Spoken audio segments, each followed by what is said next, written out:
Hello hello भाई साहब, होली किस लिए मनाया जाता है? मुंह काला करने के लिए बनाया जाता है। जो तक तक तक ऐसे कर रहे कि रोक रहे हैं। हाँ, किस लिए होली मनाया? भगवान को ब्लैक और पिछवाड़ को व्हाइट बनाने के लिए होली मनाया जाता है।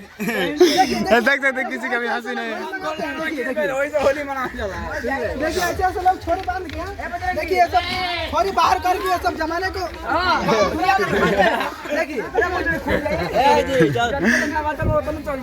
देखिए यहाँ पर सारे लंडूर है। देखिए सबसे बड़का लंडूर यहाँ पर है। देखिए देखिए देखिए देखिए देखिए। हाँ अभी इधर भी है। देखिए भाई साहब कितना ही अच्छे, देखिए कितना अच्छा मोच है। तो भाई साहब इस मोच का क्या राज है बताइए, एक बार बताइए हमारे कैमरा सामने। मोच झांट के बड़ा इनका संबंध है। बहुत अच्छा आ रहा है। ये अपना कैमरा को दिखाना चाहते हैं कि मैं भी एक यूट्यूबर हूँ। और जो कि इनको सीट देना चाहिए क्या, बोलू बटन यूट्यूबर स्टार से बोलना चाहते हैं कि ये माला से इनको समाज। रुक रहा, अभी ना माला डालिए। अब सब से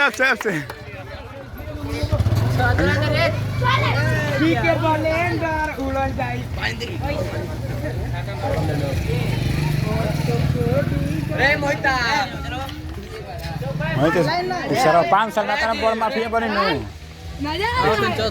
सही बताओ, ऐसा दही नहीं वो ठल नहीं।